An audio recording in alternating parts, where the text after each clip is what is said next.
Good evening, I'm Peter Moore, and this is Supreme News. In today's news update, U.S. tightens sanctions 21 Venezuelan officials. Stay tuned as we bring you the news and details.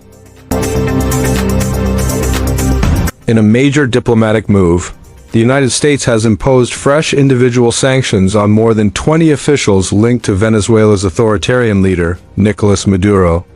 The announcement, made Wednesday, is aimed at pressuring Maduro to accept the results of Venezuela's contentious July presidential election.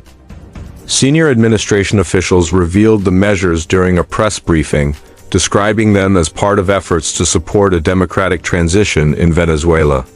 The sanctions target key figures within Maduro's inner circle, including his newly appointed chief of staff, Anibal Coronado, Communications Minister Freddy Nanez, and Intelligence Services Director Alexis Rodriguez.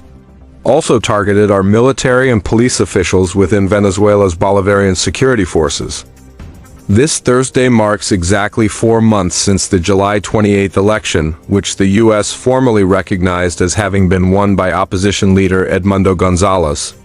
Secretary of State Antony Blinken, speaking at the G20 summit in Rio de Janeiro last week, reaffirmed U.S. support for Gonzalez, declaring, "The Venezuelan people spoke resoundingly. Democracy demands respect for the will of the voters."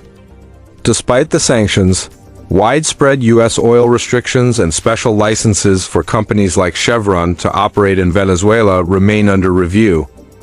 The Maduro government has denounced the new measures, labeling them as coercive and accusing the Biden administration of trying to undermine Venezuela's sovereignty. A statement from Caracas described the sanctions as a desperate act by a decadent and erratic government struggling to mask its own failures. Meanwhile, the Department of Justice continues its pursuit of Maduro himself, who has faced U.S. sanctions since 2017 and is wanted on charges related to drug trafficking and terrorism.